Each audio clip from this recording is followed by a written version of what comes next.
All right, we're out here in Moab. Street Troopers! Sorry. Damn, you can actually hear the echo. Yeah. See, we got some energy. Yeah. And we're surrounded by all these rocks. Surrounded by all these rocks. You got that nice echo out here. But 10 o'clock. We're getting ready to do the epic run. Yes, epic run. So aboard the Navigator. Yeah. Blueprint. Yeah, the blueprint maker. Exactly, Ron. Got us out here. Rashad is driving today. Right. So, if y'all find this. Yes. Y'all find this. If y'all are watching this, y'all know we made it. If y'all don't watch this, y'all know I love you, Mama. Someone terribly wrong. The Navigator went wrong. Exactly. We got this far. Right. Yeah. But we about to get it. Let's get it. So they're riding in Toyota 4Runner. That's right. And we got the Toyota Land Cruiser. What up, Frank? Frank back there. Yeah. Both of them are like hella equipped vehicles. Both of them are ready to roll, armored up, and I think we both gonna have really good runs. And we're gonna like show y'all what it do. Is the test. Tribe Called Camp partners up with Staples Intense, and we're gonna keep it straight intense for y'all to show y'all the beauty of Moab and what it means the next time we come out here. Maybe you'll be going with us. Exactly. Absolutely. So we're coming up this mountain on this 1.5 lane road. We're trying to take a pass here right away coming downhill. And there's a truck coming our way. I'm a little scared. Dakota said it's room for 2 cars, but what y'all think? I guess Dakota was right. He got over just a little bit, and the truck made it through. Whew.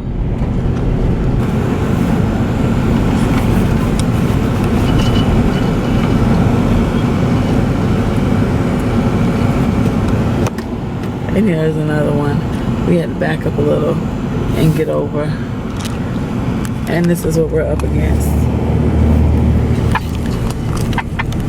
They're letting us through. There are rules to it, but I think everybody just sort of lets it go. But I think the person that's going downhill has the right of way. If I was in that position, I would probably flip out because it's not me. Oh my gosh. So this is what it looks like. Those are the 2 cars that we just passed. And that whole road is where we just came from. Nuts, right? That is so dope. All I can say is I'm glad I'm not driving because we are literally on the edge of a cliff. That's like the theme of this trip. Edge of the cliff. Life on the edge. Life on the edge.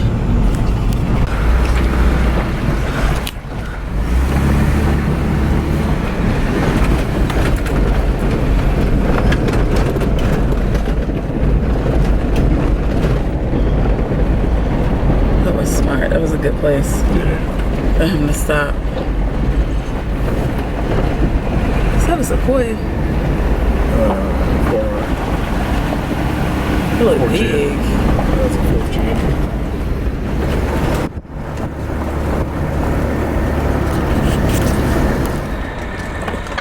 Okay, we'll slow down. Okay, they can go. Keep it moving.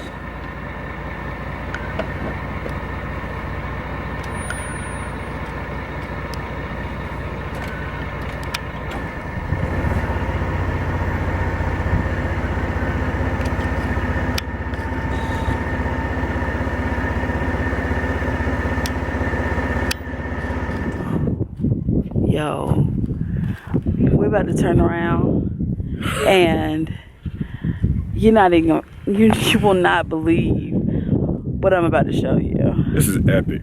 This is what happens. This is the stuff you can see when you get off the main highway. You don't even have to have a very capable vehicle. There are people who camp right there. They have a minivan. So don't let not having a big SUV stop you. But look at this. Do y'all see that? Like Where we're standing right now, it used to be a waterfall, like a legit waterfall. Like- Water ran over this edge, and all through here. How dope! That was water. How dope! Yo, we are on a cliff eating lunch. We just grilled. What's this thing called? Scottle? A scottle.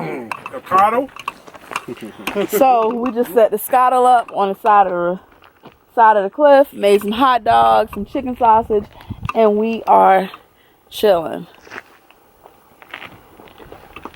Loving life. It does not get much better than this. So we are leaving Moab. Yeah. And we can honestly say we are done.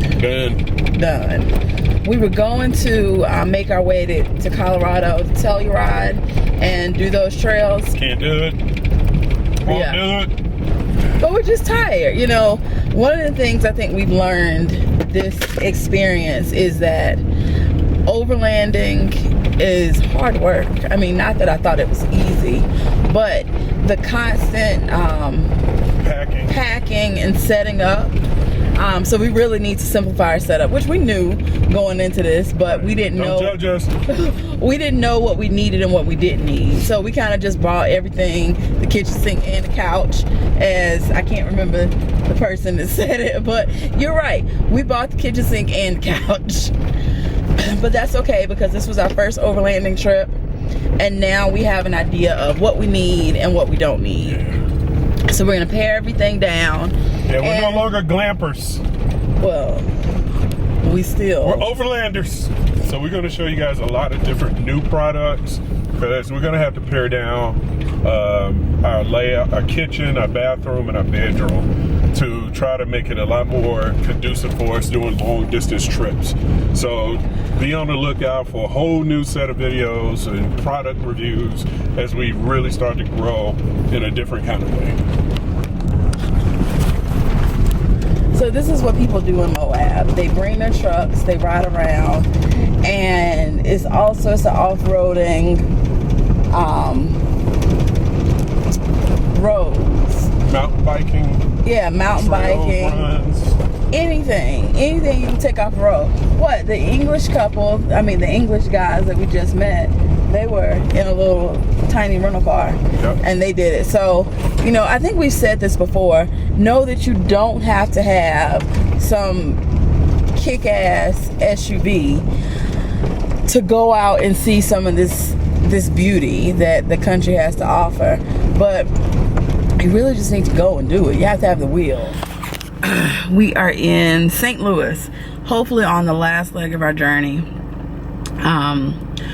We stayed in Denver, Colorado with Nakota's cousin on the way back, our first stop. And between Denver and St. Louis, Frank started having a fit. And don't really know what was wrong. There was a clogged hose that led from the radiator to the overflow, which was causing issues, and then something else that was causing issues. Nakota will have to explain it, but essentially every time we get gas, we have been stopping. Here's Nakota. But essentially every time we got gas, Tree trippers! there he is. Essentially every time we got gas, sometimes more frequently, we had to stop, lift the hood, refill the overflow in the radiator with water. Fortunately, we have this big 7-gallon thing of water sitting behind Nakota. But all this to say, Frank and Nakota are pooped. So it's Memorial Day. We're trying to make it back to Atlanta. We have 8 hours, and we're gonna try to push it because there isn't a mechanic that's open. So I told you guys about this resilience thing. So this is the last leg of our trip, and and we're almost there, almost home. We have about 4.5 hours till we make it back to Atlanta. We're almost in Nashville, Tennessee. Won't he do it? Yes, he will.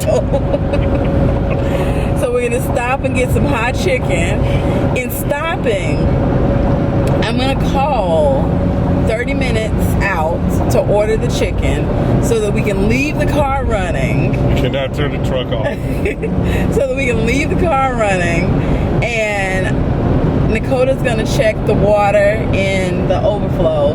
I'm gonna run in and get the car, the food. Right. So right now we got this, what is referred to in the Land Cruiser community as a pesky heater hose leak, and it's ruptured. And as long as you don't turn the truck off, you're good. It won't spew its guts all over. I mean, this thing will throw antifreeze all over wherever you drop it. Exactly. So yesterday, on our way to St. Louis, when we stopped to get gas, we were doing like most people do. We turned off the car. Every time we turned the car off, like antifreeze just leaked everywhere. So we're leaving like this bloody red puddle. Ooh, Tennessee. Yeah. So yeah. Sorry, we've been trying to take pictures of all the state signs, even though we've missed a few. But Toyota has this red antifreeze. yes. And every time we turned the truck off, it would just like leak everywhere. Frank has his period. Need a big old pad. So let me get to the point. So with the heater hose, what happens is the heater hose assists with drawing heat from the engine to It's heat for the heater. car. Yeah, it's to heat the car. So, normally what you would do, if it's cold, you would shift the gauge from more blue to red. But right now, it's too hot outside to roll the windows down, and the air conditioner is too cold on low. So we are bundled up under a blanket, looking real crazy. Looking real crazy, both of us under this blanket. But these are the things that we're trying to do to make sure we get home. We gotta get home. So every stop, we Leave the truck running. leave the truck running, check the overflow, fill it up if needed. We have our big 7-gallon jug of water in the back.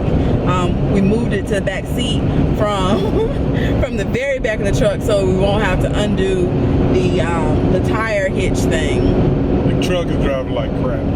It's taking a pounding on this trip. The truck is absolutely taking a pounding. But again, this is all about resilience. Frank is It's a tough truck. a effing tank. It is an effing tank. Frank is an effing tank. He has earned his namesake today. Frank the effing tank.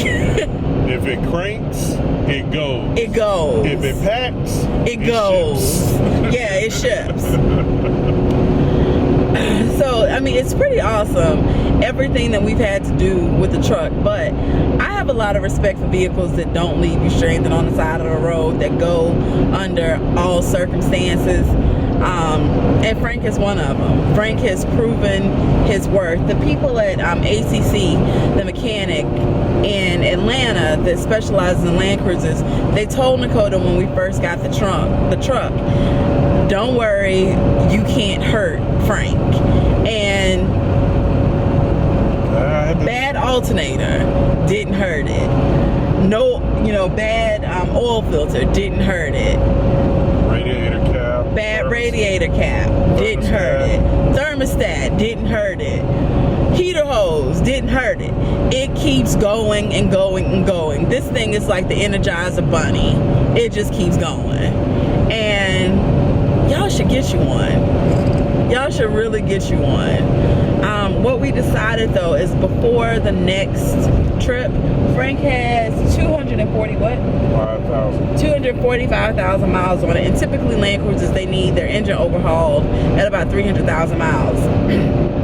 So what Nakota decided is before we take another huge trip, he's gonna get the engine overhauled.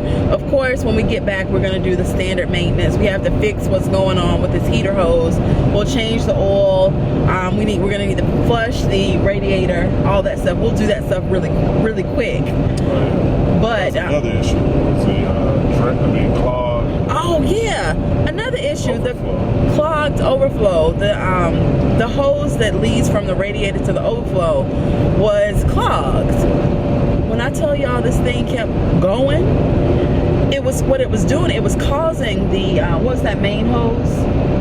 Well, it was causing air to be entrained in the radiator, and the radiator is supposed to, or the cooling system is supposed to be solid, so no air entrained in it. But because it couldn't overflow, once we put radiator fluid in it from when the thermostat was bad, it never had a chance to pass those gas bubbles into the overflow, let alone draw coolant out of the overflow. And so it was causing pressure buildup, and I think that's really what blew the heater hose. So we've had a lot of issues, and the truck has bounced back and moved forward on each one of the issues. Yes, we're taking risk, Yeah, this is a big risk. and the truck is bouncing back and moving forward. Can y'all see? We are moving forward. All right, be resilient, y'all. Get out there, take risks, bounce back, and move forward. That's what you got to do. Trade to us!